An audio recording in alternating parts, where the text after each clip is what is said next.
Bonjour, je suis Yves Cavarec, je suis breton, j'habite à Paris, mais à Paris j'ai rencontré Gilles Durouchou, qui était de passage mardi dernier, le 9 juin, où il m'a parlé du TEDx de La Rochelle de cette année 2015, avec son thème les crises et les sorties de crise. Et bien justement, j'ai un projet pour vous. Alors, mon projet s'appelle l'organisation hyper agile. De quoi s'agit-il ? Eh bien, nos entreprises sont sous la coupe de deux dangers majeurs. Le premier danger vient de l'extérieur, c'est le changement, et le changement qui s'accélère. Le changement dans la demande, le changement de technologie qui fait que les entreprises ont de plus en plus de mal à suivre et à s'adapter. Et ça met en péril leur fonctionnement, puisque les cycles d'investissement sont de plus en plus courts, et des fois on a du mal à rentabiliser ces investissements. 59% des investissements, je crois, sont des échecs. Deuxième danger, c'est le danger à l'intérieur de l'entreprise.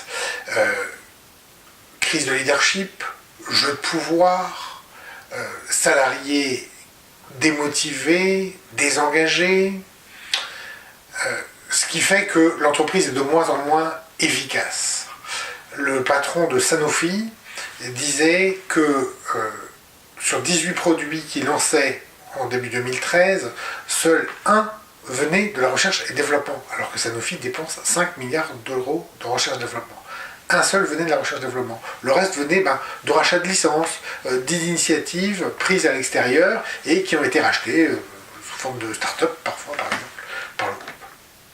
Bref. Bonne nouvelle, cependant.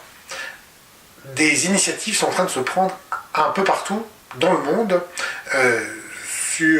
En France, par exemple, l'entreprise libérée d'Isaac Getz fait des émules et je suis moi-même un accompagnateur de la libération dans les gens qui entourent Getz. Et à l'étranger, on trouve d'autres initiatives. Aux États-Unis, par exemple, Responsive.org d'Adam Pisoni aide les entreprises à être beaucoup plus performantes. L'autre initiative de Tony Hsieh, qui s'appelle Happiness at Work, met en avant le bonheur des salariés, d'accord, comme une priorité, et donc laisse énormément d'initiatives au personnel, et c'est le cas notamment chez Zappos, même s'ils sont maintenant filiales d'Amazon depuis quelque temps. Continue de fonctionner sous une forme d'entreprise assez proche que l'entreprise libérée. D'autres initiatives, alors très différentes celle-là, WorkBlue, on retrouve par exemple dans WorkBlue une boîte paramédicale américaine qui s'appelle Davita, qui fait plusieurs dizaines de milliers de salariés maintenant, où l'objectif c'est d'être un village. Alors un village qui a grandi, mais un village où donc les gens partagent le même objectif, la même vision des choses, la même mission, les mêmes valeurs, et le moyen d'y arriver, c'est de créer de la valeur. D'accord ? Parce qu'on ne peut pas, de toute façon, se défaire de l'actionnaire, il faut bien vivre avec cet actionnaire. Vous avez vu, on n'est pas en train de dire, il faut que les gens soient heureux pour qu'on soit plus performant. Il s'agit de dire, non, notre performance est un moyen pour nous d'atteindre notre objectif qui est d'être bien ensemble. D'autres objectifs encore, B Corporation qui intègre notamment l'environnement, etc.